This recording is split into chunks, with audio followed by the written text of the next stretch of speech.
Everyone, welcome back to my new blog. ಇವತ್ತು ಹಾಸ್ಪಿಟಲ್ಗೆ ಹೋಗಬೇಕು, ಚೆಕಪ್ ಇದೆ, ಮಂತ್ಲಿ ಚೆಕಪ್ಪು. ಇವತ್ತು ಏನೇನಾಗುತ್ತೆ ಅನ್ನೋದನ್ನೆಲ್ಲ ಕ್ಯಾಪ್ಚರ್ ಮಾಡ್ಕೊಂಡು ನಿಮಗೆ ತೋರಿಸ್ತೀನಿ. ಇವಾಗ ಹಾಸ್ಪಿಟಲ್ಗೆ ಹೋಗ್ತಾ ಇದ್ದೀನಿ, ರೆಡಿ ಎಲ್ಲ ಆಯಿತು. ಇವಾಗ ಹಾಸ್ಪಿಟಲ್ಗೆ ಹೋಗೋ ಅಷ್ಟರಲ್ಲಿ ಬೆಳಗ್ಗೆಯಿಂದ ನಾನು ಏನೇನು ಮಾಡಿದೆ ಟಿಫನ್ಗೆ ಅನ್ನೋದನ್ನು ನೋಡ್ಕೊಂಡು ಬನ್ನಿ.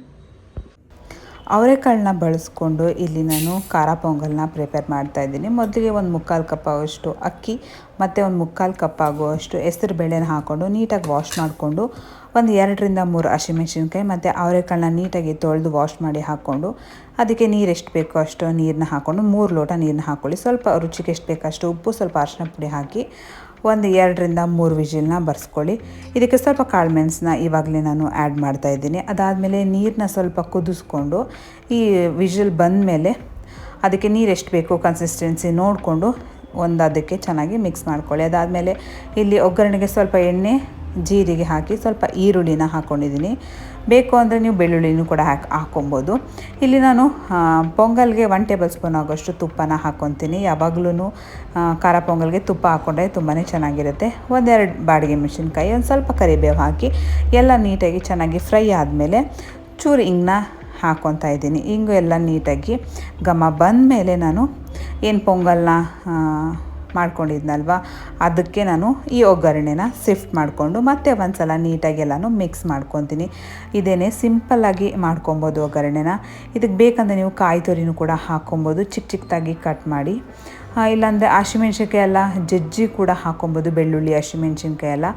ಬೇಡ ಸ್ವಲ್ಪ ಖಾರವಾಗಿ ತಿನ್ನೋಕ್ಕಿಷ್ಟ ಇಲ್ಲ ಅಂದರೆ ಸ್ವಲ್ಪ ಏನಾದರೂ ಗ್ಯಾಸ್ಟ್ರಿಕ್ ಥರ ಏನಾದರೂ ಇದ್ದರೆ ಅದನ್ನ ಕೂಡ ಸ್ಕಿಪ್ ಮಾಡ್ಕೊಬೋದು. ಲಾಸ್ಟಲ್ಲಿ ಗ್ಯಾಸ್ನ ಆಫ್ ಮಾಡಿ ಒಂದು ಅರ್ಧ ಹೋಳು ನಿಂಬೆಹಣ್ಣು ಹಿಂಡಿ ಮತ್ತೆ ಚೆನ್ನಾಗಿ ಮಿಕ್ಸ್ ಮಾಡಿಕೊಂಡು ಒಂದು ಸ್ವಲ್ಪ ಚಟ್ನಿನ ಮಾಡಿಕೊಂಡ್ರೆ ತುಂಬಾ ಟೇಸ್ಟಿಯಾಗಿರುತ್ತೆ. ಟಿಫನ್ ಎಲ್ಲ ಮಾಡಿಕೊಂಡು ಮತ್ತು ಹಾಸ್ಪಿಟಲ್ಗೆ ಬಂದ್ವಿ.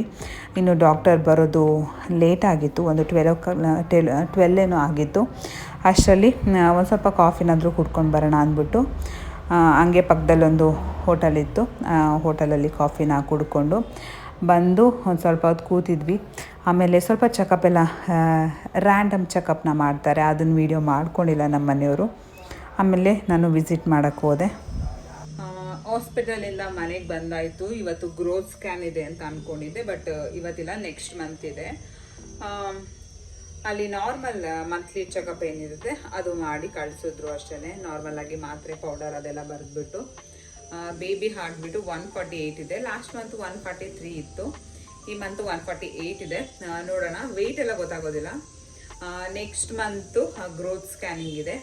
ನಾನು ಈ ಮಂತ್ ಇರುತ್ತೆ, ಈ ಟೈಮ್ ಇರುತ್ತೆ ಅಂತ ಅಂದ್ಕೊಂಡಿದ್ದೆ, ಬಟ್ ಈ ಟೈಮ್ ಇರಲಿಲ್ಲ.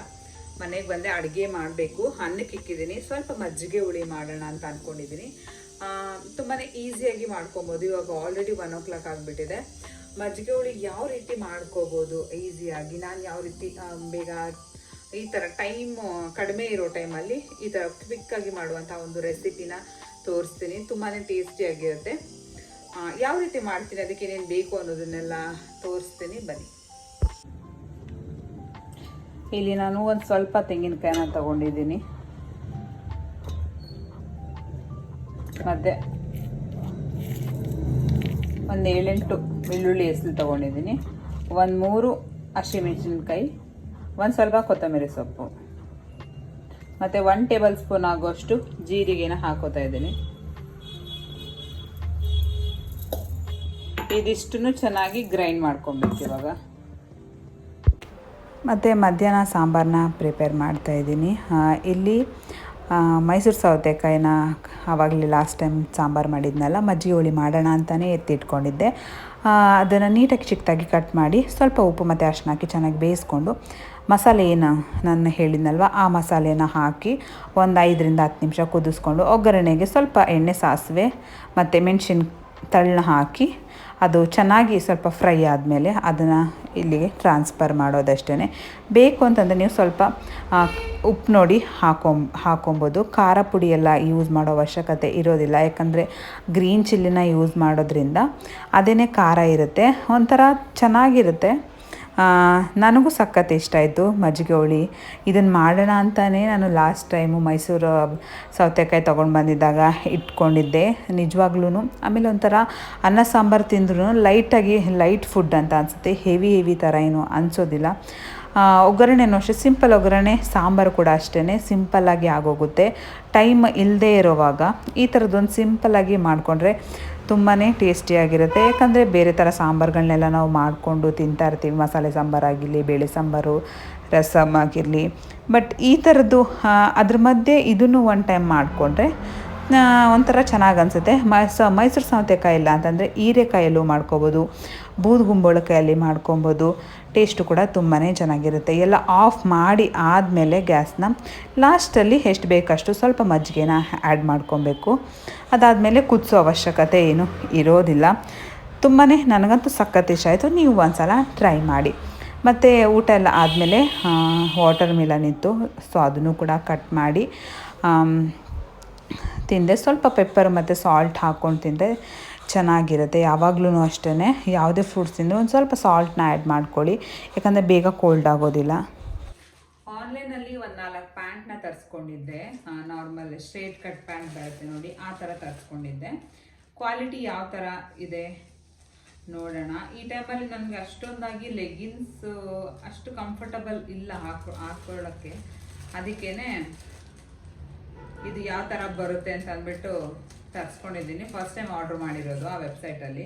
ಸಪೋಸ್ ಏನಾದರೂ ಚೆನ್ನಾಗಿತ್ತು ಅಂದರೆ ನಾನು ಲಿಂಕ್ ಬೇಕು ಅಂದರೆ ಹೇಳಿ, ನಾನು ಸೆಂಡ್ ಮಾಡ್ತೀನಿ.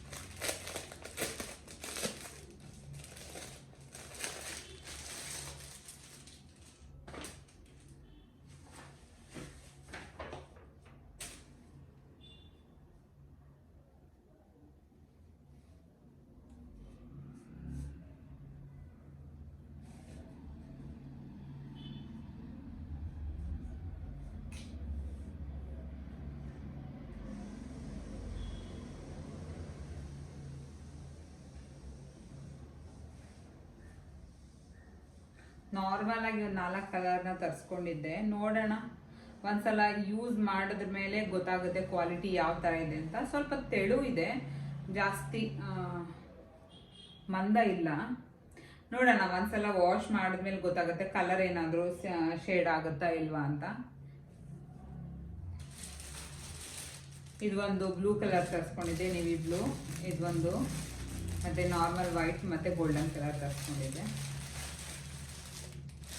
ನೋಡ್ತೀನಿ, ಇದು ಯೂಸ್ ಮಾಡಿ ನೋಡ್ತೀನಿ. ಸಪೋಸ್ ಏನಾದರೂ ನೀರು ಹಾಕಿದ್ರೆ ಸ್ವಲ್ಪ ಸಿಂಕ್ ಏನಾದರೂ ಆದರೆ ಬೇಡ. ಚೆನ್ನಾಗಿತ್ತು ಅಂತಂದರೆ ನೆಕ್ಸ್ಟ್ ವಿಡಿಯೋದಲ್ಲಿ ನಾನು ಶೇರ್ ಮಾಡ್ಕೊತೀನಿ ಲಿಂಕ್ ಎಲ್ಲ. ನಿಮಗೆ ಬೇಕು ಅಂತಂದರೆ ಕಾಮೆಂಟ್ ಮಾಡಿ ಹೇಳಿ.